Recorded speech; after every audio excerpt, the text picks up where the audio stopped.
I was randomly scrolling through the homepage of my web browser, and then I saw this thing, news article preview from The Independent, and it has a picture of Prince Charles and Nelson Mandela's granddaughter. I still call him Prince Charles, I just call it myself. Anyway, it says Nelson Mandela's granddaughter calls on royal family to pay reparations for colonialism. And then it reminds me of, you guys remember, if you've ever, what is it, listened to news of the royal fam, or maybe you're old enough and remember this stuff. But you remember how one of their castles caught fire like in the 1990s, maybe like early 1990s. I know Diana was still alive, and the Queen described that year when this happened as her annus horribilis. I'm thinking, when I hear something like that, especially from a person in their position, you're a literal monarch, you have so much privilege and wealth, and the loss of your property, the damage to your property hit you some type of way. I'm sitting there thinking, what about the people who suffered from colonialism and they had their homes burned down or bombed and they had their stuff stolen, and some of these people were raped, and some of these people were killed, and some of these people were kidnapped, and some of these people were losing their literal freedom to serve you? What about their annus horribilis? They don't have an annus horribilis. They have a, what's the word for life? Vita horribilis. Why don't we talk about that? People who lose everything to colonialism.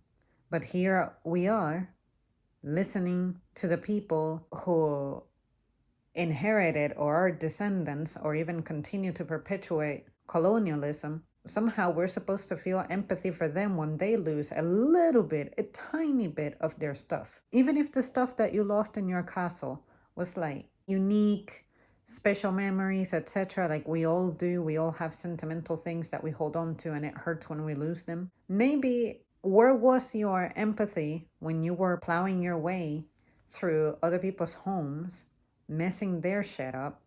Did you feel any empathy toward them? Did we have a moment in which we said, you know, after we colonized these people with our colonializing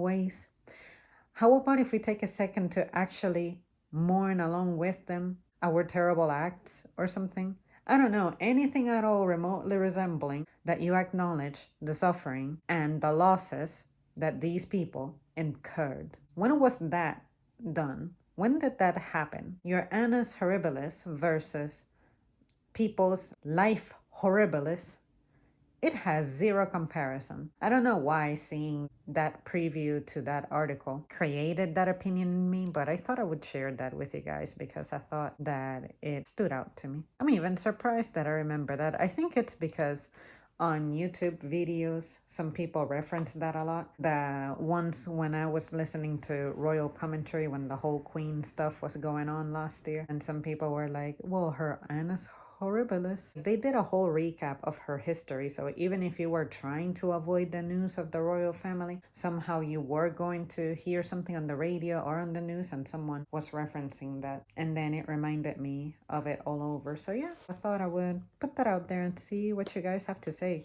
And remember that I am indeed an asshole and very selfish. And there's that side of me that simply struggles to feel empathy in some regards. So if this sounds very detached and cold, just know that that tends to be my nature. I really do look at things this critically. I'm not saying that I'm incapable 100% of ever feeling a little bit of, I don't know, compassion or something. I'm just saying that sometimes I notice that we put more effort into mourning with someone depending on who they are. But for other people who maybe suffered something even more traumatic and catastrophic, we're not there for them. What determines when we're supportive of someone, when, where, and why?